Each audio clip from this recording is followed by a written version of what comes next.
The room still smells like them. That's the first thing you notice. Not the silence, not the empty side of the closet. Just the scent, still caught in the fabric, and the particular kind of quiet that follows someone taking something that was never theirs to take. You've been here before. Maybe not this room, maybe not this person, but you know this feeling. The ground shifted, and you didn't hear it coming. Here's what nobody says out loud after that kind of loss. The thing that hurts most isn't what they took. It's that you gave it willingly. You let them in. And the human brain, built across 200,000 years of trusting carefully selected people inside a group of roughly 150, does not know how to process the fact that someone it chose wrong. Anthropologist Robin Dunbar calculated in 1992 that the human brain can maintain roughly 150 meaningful relationships at any given time. That is the ceiling. That has always been the ceiling, and for most of human history, those 150 people were the only people who existed as far as your survival was concerned. Your food, your shelter, your children, all of it depended on whether those 150 people kept their word. So when one of them stole something, and they did, eventually they always did, it wasn't a financial loss, it was a structural one. A crack in the only wall between you and everything outside. This is an autopsy. We're going to open it up. We start at the ending. Because that's where the truth lives.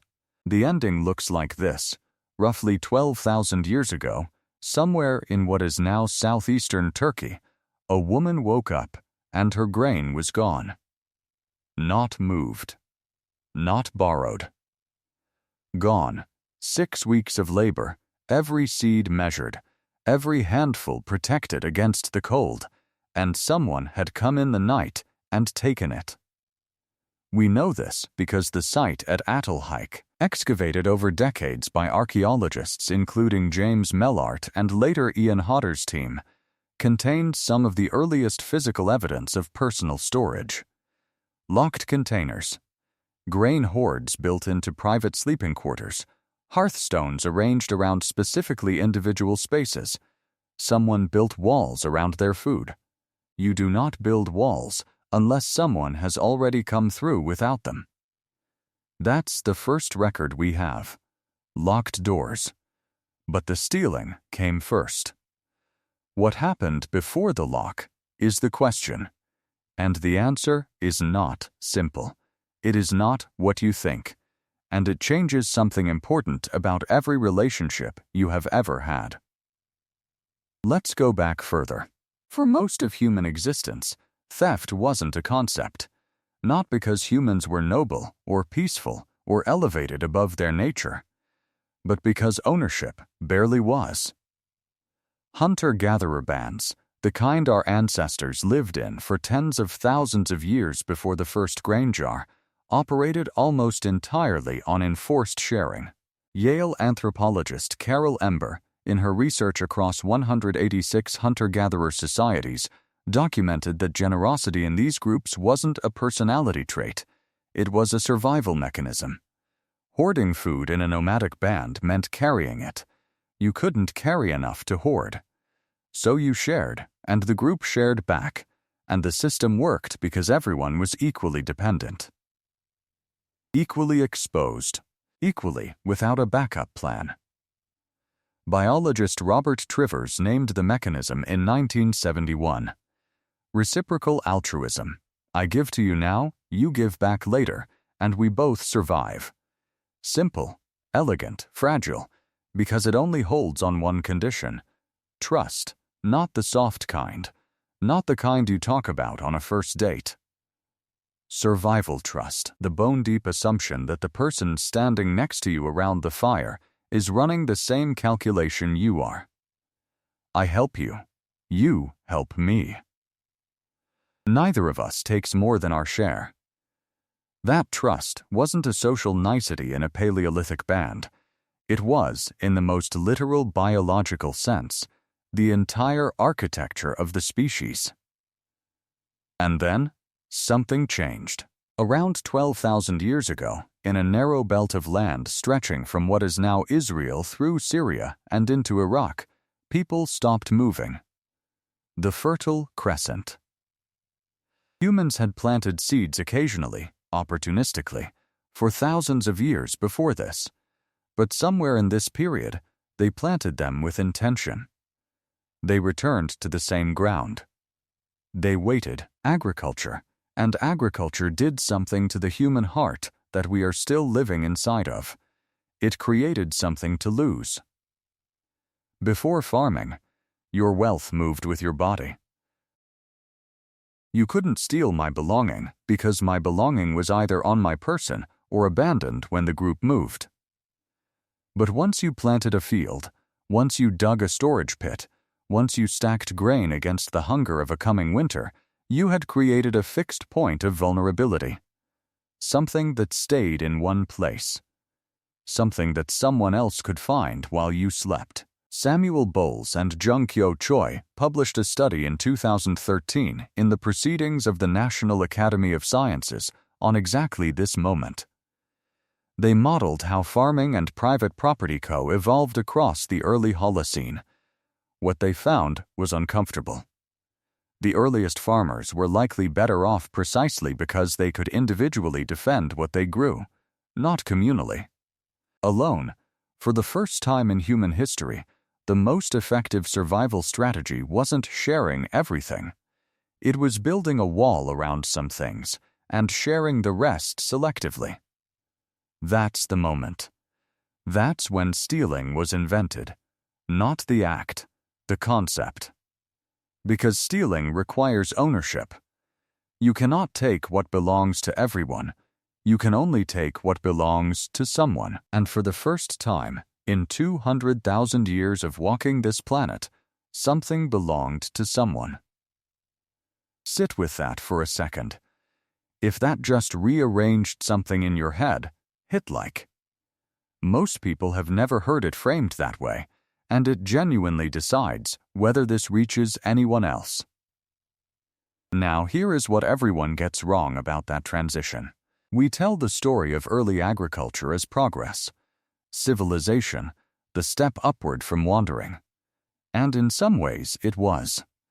But if you ask what it cost, what it actually did to the interior of human relationships, the answer is this. It introduced, for the first time in our species' long experience, the emotional reality of being betrayed by someone you trusted. That's what early theft actually was. Not a crime. A betrayal. Think about this carefully. You and I are in the same settlement. 60 people. We sleep near the same fire. I watched your daughter take her first steps. You helped me move the stones for my hearth. We are, by every measure the human brain uses to classify the world, inside each other's 150. And then you took my grain. The evolutionary psychologists Todd Shackelford and David Buss studied in 1996 how people ranked different betrayal scenarios on a scale of felt violation. The highest score, the one that produced the strongest emotional response, the most lasting damage, was betrayal in a close partnership. A person you had granted deep access. But the second highest? Betrayal by a chosen friend. Someone inside the trusted circle. Someone you had specifically let in. Not a stranger. Never a stranger. A stranger couldn't hurt you that way because you hadn't opened the door. The wound only goes that deep when you handed over the key yourself. This is what ancient theft was. This is what made it unbearable, not the weight of the missing grain. The collapse of the internal map, the one that said, these people are safe, these people are mine, these people will not do what strangers do. Here is the thing nobody says. The grain was never really the point. What that person took, when they came in the dark and lifted what you'd worked to build, was your certainty. Your sense of who was safe. The document you'd been quietly revising your entire life, the one that said, here are the people I can give myself to. Here are the people I don't need to guard against. They stole your ability to rest. Tell me if this one is just me. Was there a moment in your own life when something small was taken, and what broke wasn't the thing itself, but the story you'd been telling yourself about that person? Drop it below, because this is the part where the story turns inside out. We've been asking, why did ancient humans start stealing? As though the thief is the center of it, as though the act of taking is what matters. But the real question, the one that explains everything, including why that particular loss in your own life felt categorically different from all the other losses, is, what did it do to the people who were left behind? And the answer is not what you expect. A 2008 study published in the journal Neuron, led by Thomas Baumgartner at the University of Zurich, gave participants the neuropeptide oxytocin and placed them in repeated trust scenarios where their trust was deliberately violated. They watched what happened in the brain in real time. What happened was specific and strange. Oxytocin, the bonding hormone, the compound your brain releases when it decides someone belongs in the safe category, didn't disappear after the betrayal. It fought. The brain kept attempting to re-establish the bond even while the evidence directly contradicted it. The human brain does not want to revoke trust. Revoking trust is expensive. It means reclassifying someone. It means updating the entire internal map. It means admitting that something you believed you knew, you didn't know at all. So the brain delays. It searches for another explanation. It forgives faster than it should, and when it finally decides the evidence can no longer be reasoned around, the feeling isn't just grief, it's disorientation. Because the world that made sense no longer does. Now here is where the reversal lives. Everything I've told you up to this point has been building toward a particular assumption. That ancient theft was about survival. That the person who came in the night and took the grain was hungry, desperate, calculating their odds. And I want you to hold that assumption up to the light. Because the archaeological and anthropological record suggests something more disturbing. Most early theft, in settled communities, wasn't committed by outsiders. It wasn't strangers scaling walls. The evidence at Neolithic sites, the types of storage solutions built, the placement of locked containers inside shared domestic spaces, the way early dwellings evolved to incorporate private rooms within communal structures, all points to the same uncomfortable conclusion. The threat was internal. Samuel Bowles's 2013 analysis specifically flagged that the defensive behaviors in early farming settlements were not oriented outward, toward unknown threats. They were oriented inward. Toward neighbors, toward people who shared the same courtyard, toward people who already knew exactly where you kept what mattered. Which means the first theft in human history wasn't committed by an enemy. It was committed by someone inside your 150. Someone you had already decided to trust. That's the real origin. Not desperation. Not starvation. Calculation. Someone who knew you, someone who had eaten from your fire, made the decision that their need outweighed the agreement you had both been living inside. Quietly, deliberately, while you slept. Subscribe if you want to stay close to this. There is a piece of this story that connects directly to how modern relationships break down in exactly the same pattern, and I'm covering it next. Here is what ancient communities did with that realization. They built walls. Not metaphorically. Literally, the settlements at Atalhike in Turkey, at Ayn Ghazal in Jordan, at dozens of sites across the pre-pottery Neolithic record show an identical architectural progression. Before roughly 10,000 BC, internal partitions in human dwellings are rare. People slept together, stored together, ate from shared resources. After the shift toward agriculture, you begin seeing individual storage rooms, clearly delineated personal spaces, physical structures designed to separate one person's resources from another's within the same household. The physical architecture of human settlement became the architecture of distrust. Archaeologists call this the emergence of private property. But functionally, emotionally, what it is the emergence of self-protection. The locked grain pit is not primarily an economic innovation. It's a feeling. It says, I no longer trust everyone in my 1 in 50 the way I once trusted them. There is a piece of what I've built that I need to protect, even from the people I chose. Sound familiar? Now here is the thing. The thing that changes everything. The people who built those walls didn't stop loving the people they built them against. Trivers' model of reciprocal altruism, when tested against real communities, produced an uncomfortable finding. People forgave betrayal fastest when the relationship had been closest. The more you had invested in someone, the more likely you were to attempt repair rather than severance. Not because you were naive, not because you weren't paying attention. Because your brain was running a cold calculation. How much did I put into this, and what does it cost me to walk away? Researchers at SUNY New Paltz noted in 2021 that ancient humans who forgave every betrayal unconditionally were candidates for exploitation. They gave too easily. But the ones who severed every bond after a single violation found themselves outside the 150, which in a Paleolithic world wasn't a lonely feeling. It was a death sentence. So evolution did something ruthless to us.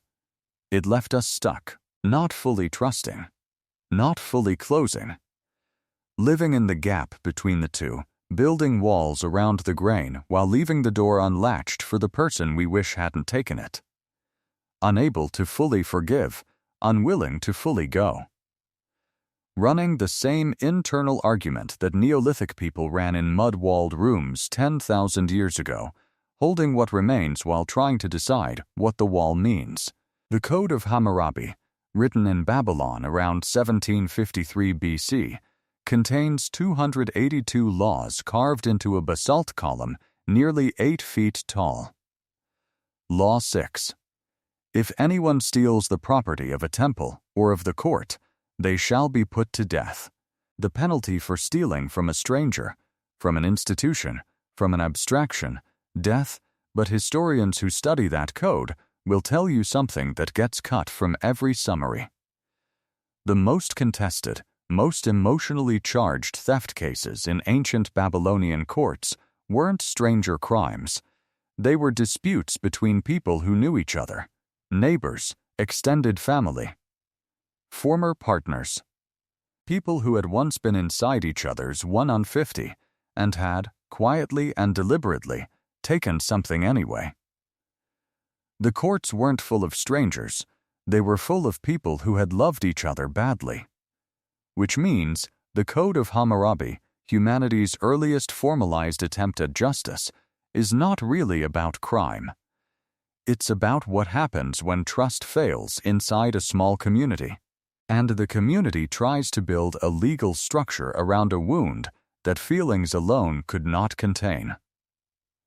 Here is the thing nobody says about being stolen from by someone close. The hardest part isn't the anger. The anger is clean. It has direction. The hardest part is how long you leave the light on, how long the brain keeps running its oxytocin loop, how long you keep updating the story rather than closing the book, how long you stand in the room trying to figure out whether the walls you've built since are keeping you safe or keeping you small.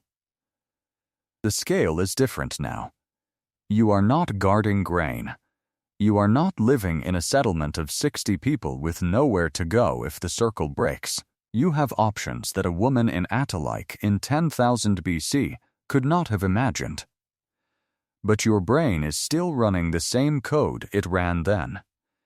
You are still in the same reclassification process, moving someone from inside to outside, memory by memory, piece by piece. Your brain still floods with something complicated when you think about who they were before what they did. It still protests the updating, even when the evidence is clear. That is not weakness. That is 200,000 years of survival wiring that was never designed for clean endings. It was built for small fires and the people around them, and the hope, stubborn, irrational, ancient, that the grain would still be there in the morning. One last question. Is there someone in your life you built a wall around but haven't quite left? Someone you locked the storage room against but still kept the door to the house open for? Tell me your honest answer below. Because that tension, that exact, exhausting, particular tension, didn't start with you. It started in a mud-walled room in southeastern Turkey, with someone staring at an empty space where something used to be, trying to decide whether to seal the room or leave the door. The grain changes. The feeling never does. The real question was never why they stole. It was why, even now, you're still standing in the room.